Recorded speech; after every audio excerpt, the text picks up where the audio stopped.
Assalamualaikum warahmatullahi wabarakatuh. Alhamdulillahi rabbil alamin wal aqibatu lil muttaqin wala udwana illa 'alal zalimin.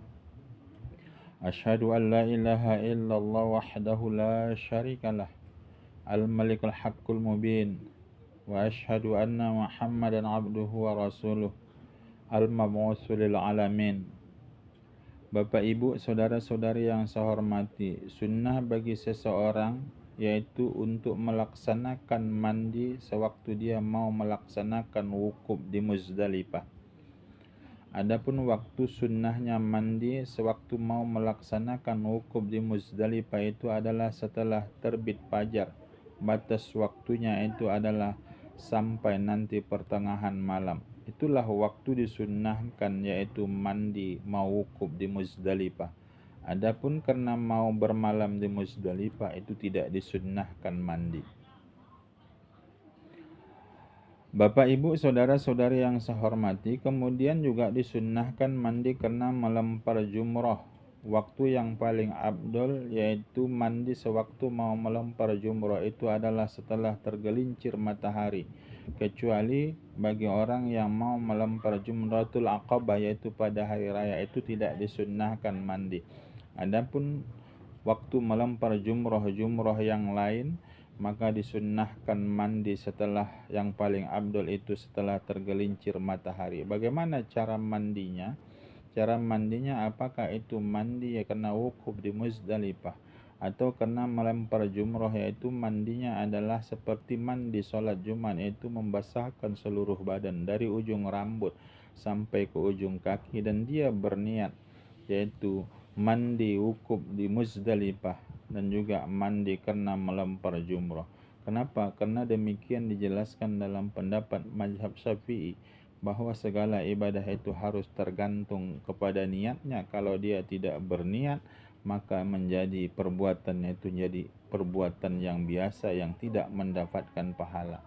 Seandainya ada orang yang nyatanya dia mau wukuf di Muzdalifah, lantas dia membasah mengguyur rambutnya dari ujung rambut sampai ke ujung kaki, tapi dia tidak berniat yaitu untuk mandi wukuf di Muzdalifah. Demikian kalau ada orang juga mandi karena melempar jumrah tapi dia tidak berniat yaitu tujuan mandi itu karena untuk melempar jumrah, maka mandinya itu adalah seperti mandi biasa dan tidak diberikan oleh Allah pahala. Maka oleh sebab itu jangan lupa berniat sewaktu kita mandi mau wukuf di Muzdalifah atau mandi mau melempar jumrah.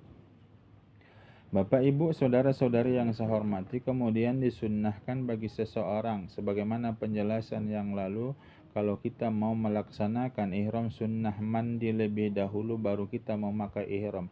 Sebelum kita memakai ihram, setelah mandi tadi kita memakai wangi-wangian, baik dia laki-laki ataupun perempuan. Setelah kita memakai wangi-wangian di badan, kemudian wangi-wangian di pakaian, barulah kita memakai ihram. Setelah kita memakai ihram, lantas kita baru memakai wangi-wangian, maka perbuatan ini diwajibkan bagi seseorang itu, yaitu untuk membayar fidyah.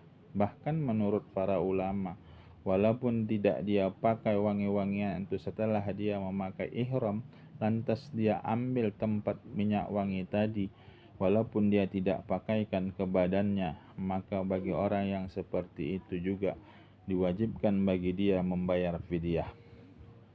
Bapak, Ibu, saudara-saudari yang saya hormati, kemudian yang disunnahkan berikutnya adalah sunnah bagi laki-laki yaitu memakai sarung dan memakai selendang.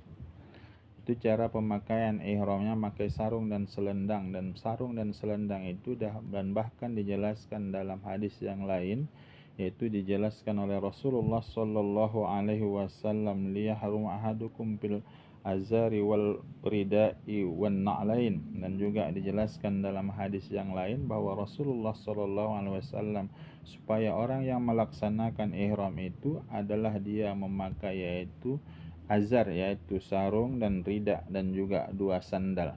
Kenapa? Karena Rasulullah menyuruh kepada kita yaitu sewaktu memakai ihram itu pakaian yang berwarna putih, yaitu adalah sarung dan juga selendang yang warna putih.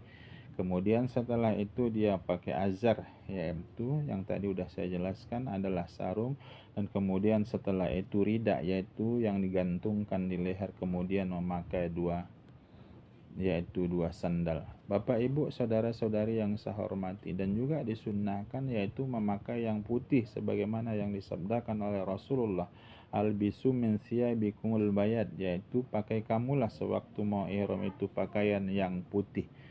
Dan kalau seandainya ada orang yang memakai yang bukan putih yang sudah dicelup pakai warna dengan warna yang lain, maka perbuatan yang demikian itu adalah hukumnya makruh. Maka Rasulullah Shallallahu Alaihi Wasallam kalau dia melakukan ihram, yaitu mau melaksanakan ihram haji dan umroh, yaitu memakai dia dengan pakaian yang putih, dan dia pakai sandal, dan dia pakai sarung, dan juga pakai rida, dan juga pakai selendang. Bapak, Ibu, saudara-saudari yang saya hormati, ini saja dulu pertemuan kita pada kali ini. Terima kasih atas segala perhatian. Mohon maaf atas segala kekurangan. Wabillahi taufiq wal hidayah. Assalamualaikum warahmatullahi wabarakatuh.